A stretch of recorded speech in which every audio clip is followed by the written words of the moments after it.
Bugis Bala. So dito po nag-end yung World War II.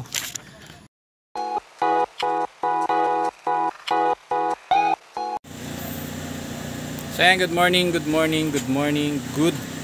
and once again this is Cruz 4 TV, helping people in a simple way. At ngayong araw na nga, ito na yung oras at panahon ng pagtutuos, no? So kasama ko si Dines. Ayan na, sa loob. At meron kami nabiling bagong sasakyan. Toyota, ano ba to? Toyota Vios yata to. Ayan, so samahan nyo po kami. Papunta po ng Kapastarlac para sa isang charity mission. Ayan, and then thank you po. Maraming salamat sa ating mahal na Panginoon sa blessing na binigay sa atin. And then sa mga tumulong, maraming salamat po. So let's go at samahan nyo po kami. Tara!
So ayan, palabas na po kami ng exit na kami ng, hindi ko alam to.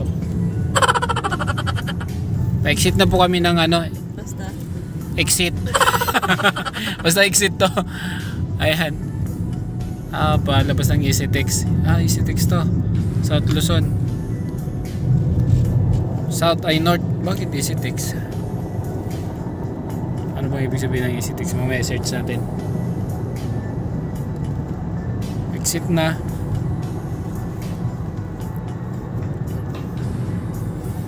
Ayun na yung pinatubo. Ayan.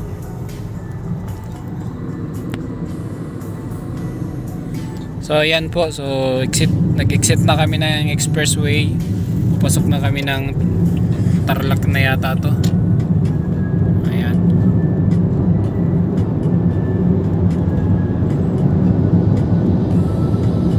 41 minutes.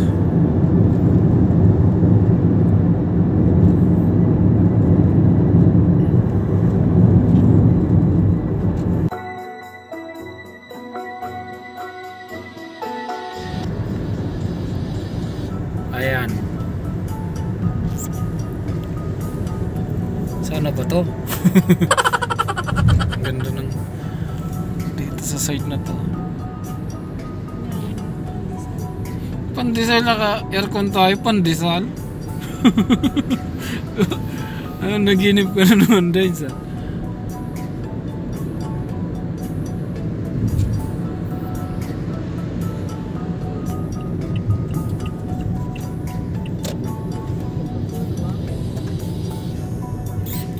Uy, Dice, New Clark Dice, oh. Dito na tayo dumaan, di ba? Oo. Galing, ha. Malapit na, boss. 37. Ito ba yung Dines? New Clark? Hindi na natin. Ito na nga. So ayan, good morning. Ayan. So araw po ngayon ng Sabado.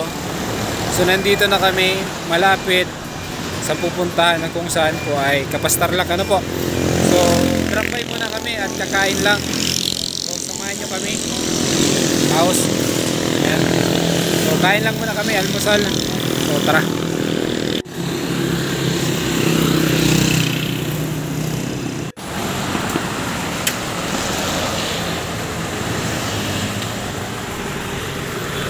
So yan, so kain muna tayo. Grab by kami dito po sa may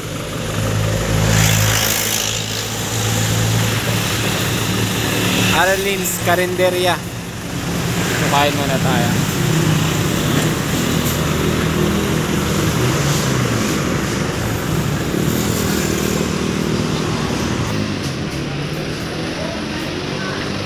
Ayun. Oh.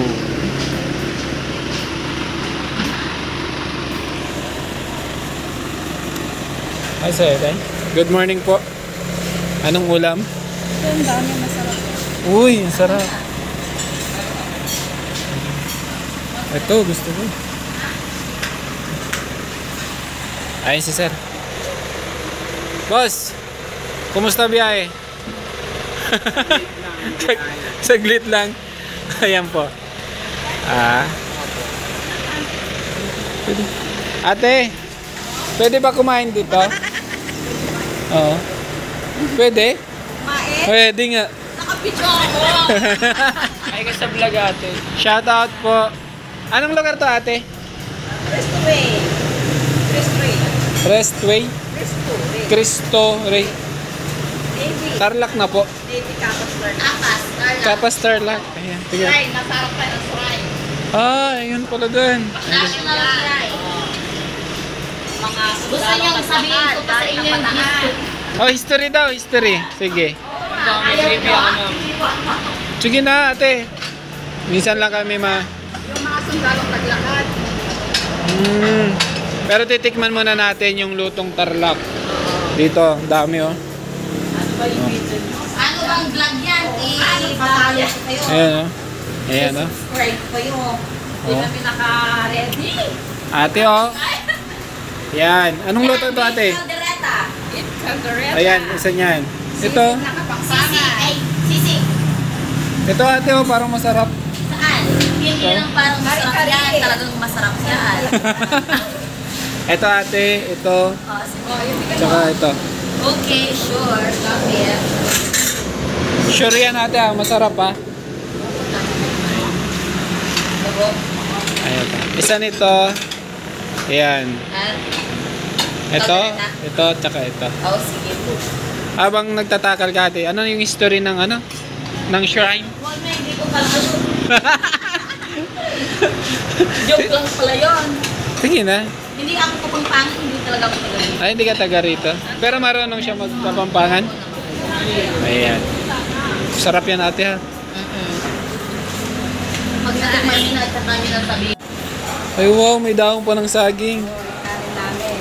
Sarap yan. Para masarap. Extra rice ate, sa akin. Ilan? Tatlong extra rice.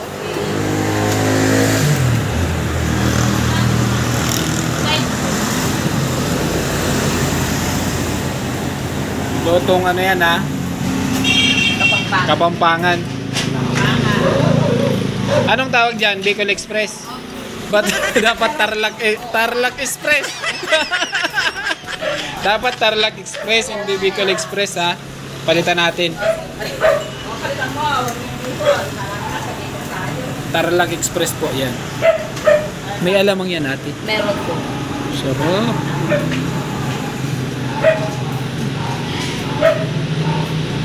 Ayan. Ayan, good morning. Good morning and once again, this is Cruz 4 TV. And nandito po tayo ngayon kay Ate Arlene's Carinderia, na kung saan po ay nandito yung masasarap na pagkain. Ano? Pag napadaan po kayo dito, Tarlac, Kapas Tarlac, malapit po sa may shrine. Kapas Tarlac Shrine. Ayan no, dito. So drop by kayo dito. Drop by Arlene Carinderia. Ayan no? So dito sila. Masarap yung ulam nila pero di ko pa natitikman. Ano guys? Shout out sa biyan. Kain muna kami. Si ate. Ate, anong pangalan ni ate? Hello. Wait na lang. Ate Mitch. Yan. Magaganda pala yung mga taga-Tarlac, ano?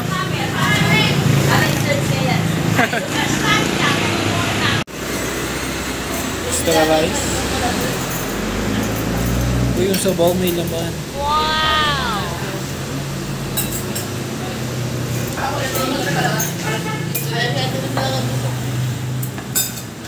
Ano yung ketchup niyo? Kailang 10 masisig? piraso po. Ay, 10 piraso pala. Sabi ko 3 piraso. Wow!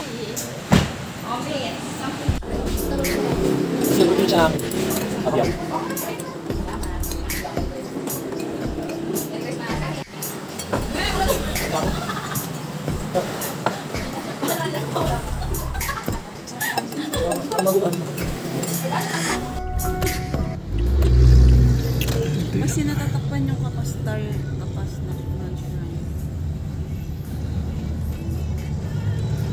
So yan, good morning, good morning. So meron kaming nadaanan dito na isang, ayan. So sisilipin na lang din namin. Ayan. Boss! Sisilip lang kami, may entrance ba papasok? pesos po ang isa, sir. Per head? 50 din po, sir. May discount ba, boss? Sige, sir. Ilan po ba kayo dyan? 3 lang kami. Senior boss, pwede? Ako lang. Yung anak ko kasi junior. Pwede, magkano entrance? 50 po isa, sir. 50 din po sa sasakyan. So, bali 200. Discount na lang po natin sa sasakyan, sir. Para 50 na lang. Okay. May estudyante ako. Ay, estudyante. Sa student, sir. Bali, 120 na lang po, sir. May discount pa si Sir, ha? Sir, ano yung pinaka ano dyan? Ay, maglalag pa? Isang pangalan lang po, sir. Tsaka Ikaw na lang, boss. Pangalan mo na lang. Ayan, sir. Ayan. So, napadaan lang po kami dito. Medyo kakaiba kasi yung ano, medyo ano yung matulis doon. Kakaiba. So, yan. Boss, may sticker ako dyan, boss. Ay, may sticker kayo, sir. Ayan. Shoutout kay 59 Corpus. Hello, sir. Ayan. Shoutout. Boss, kaunti nga, ano lang. Pahapyaw, ano yung lugar na nandito? Anong lugar po ito? Kapas National Shrine, sir. Dito po nagtapos yung World War II, Denmark. Ah, okay. Andito na, sir. Makikita niyo na. Makapunta ba ron mismo, ya? Kaliwa na lang po yung daan natin, sir. Paikot lang po yan. Tapos doon na rin po yung So, ibig sabihin, ito na yung katapusan. Pero makakalabas kami dito, ha? Baka di kayo makalabas. Sige, sir. Thank you. Sir Corpus. So, tingnan natin. Ayan. Medyo unique po kasi yung ano. Siyempre, kakaiba sa paningin natin. Ayan. Kaliwa daw dito. Siya. Boss, pa-open nga, boss, ng bintana. Boss. Tingnan natin yung... Wow, di ba? Ano, may bulaklak. Anong bulaklak? Bulaklak. Bulaklak. Ah, yun yung ano, flower tree. Yung ganda, oh. So ikot lang po kami ng bahagya, ha. Sariwang hangin.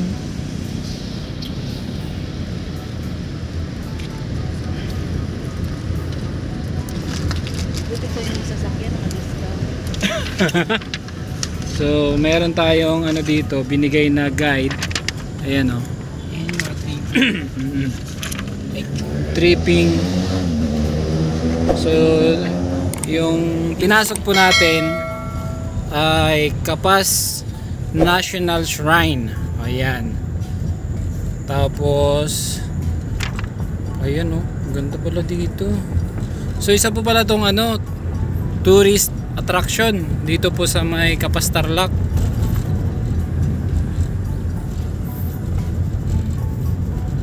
Medyo kakaiba to, hindi po namin alam na ano. Sakto lang dun sa may kinainan namin. Di inaasahan. Isa pala siyang tourist spot na hindi natin alam.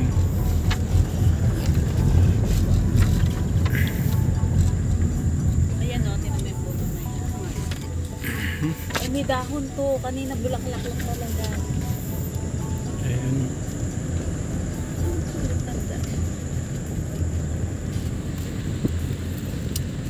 Oh. Ang ganda ng puno. Ayan po yung ano, mahogany. Ayan. Nakarating ka na ba dito, boss? Ayan. Ayan.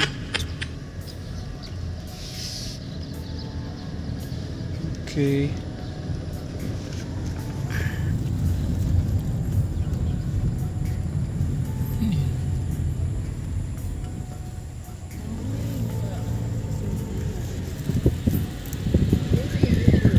Ito rin naman yata exit natin o daanan natin. So ayan, good morning, good morning, good morning. And once again, this is Cruz 4 TV. And then share na lang din namin, may nadaanan kaming isang lugar dito sa Kapas. No? Kasama natin si Dines at saka syempre yung gupito nating driver. Ayan. So first time din namin dito. So silipin lang natin kung ano yung meron dito. Ito po yung Kapas National Shrine. So based doon sa nakausap natin sa labas. So ito yung end of March. Ano bang tawag doon? Marcha. Ng mga kasundaluhan natin nung World War II. Ito yun. The Philippine Veterans Affair. So dito, ba't nandito kayo? Ha?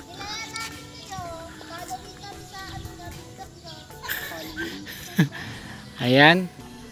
So ito po yung pinaka main attraction po dito.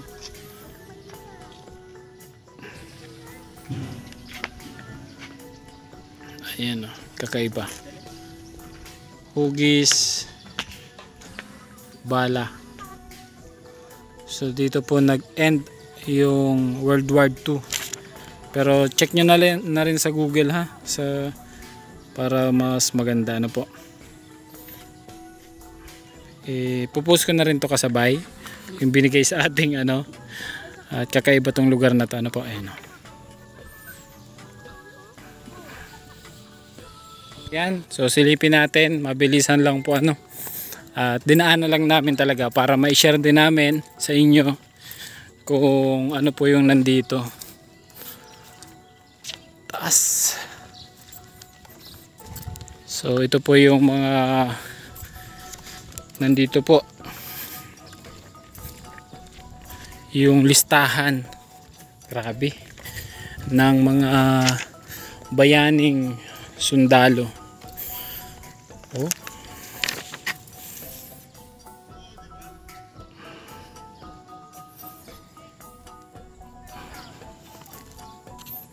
So ayan po,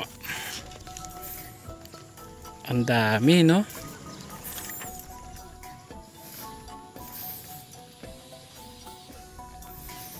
So ito po yung mga kasundaluhan natin, no? Na nung panahong World War II. So dito po nakalathala, nakasulat. Grabe. Sa dami po ng mga yan, oh.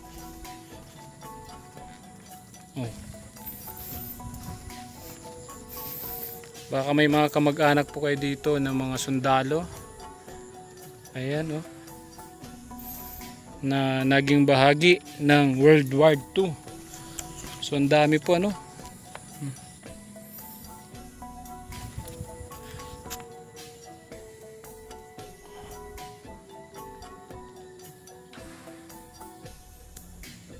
So ito po yung paikot.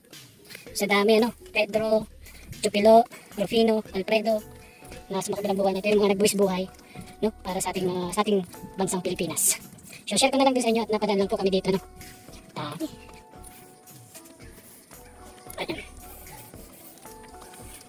Isang karamalan po na may share ko po sa aking YouTube channel, isang historical place na kung saan dito po nagtapos yung marcha ng kasundaluhan na nagtanggol sa ating bansa. Ayan po, Manuel Rojas, November 30, 1946. Grabe. Estimated death count at Camp O'Donnell, 21,000 plus. Estimated defenders who reached Kapas, 45,692 and 9,300 Americans. Grabe, Sa dami pa no, grabe. This memorial is dedicated to the brave men and women who defied the might of the invaders of Bataan Corridor and other parts of the Philippines during World War II. Thousands died in battle during the Death March. Ayan. While in captivity, thousands more endured inhuman condition at the prison camp in Capas, Tarlac. They suffered in the night so that their countrymen would wake the dawn of freedom. So grabe, di ba ito? So yan, share ko po sa inyo isa sa mga makasaysayan na lugar po pala ito. Grabe. Ayan. Na naging daan para sa kalayaan ng ating bansa, no? Salute para sa mga bayaning kasundaluhan ng bansang Pilipinas ng panahong World War II, no? Ayan po. So isa po itong karangalan na may bahagi po sa inyo ang lugar po na ito para na rin sa kaalaman at may paabot yung ating support bilang isang Pilipino. Isang malaking bala yung nandito po, ano.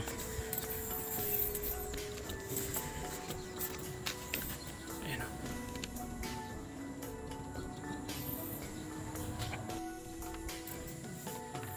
So si Dines andun, di na sumama.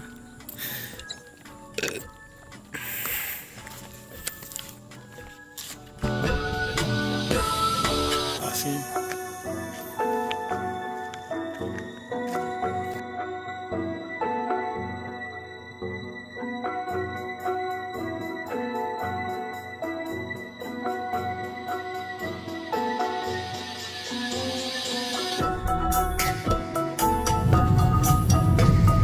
So ayan, good morning. Update po tayo sa ating biyahe. 8 minutes. Lalapag na po tayo.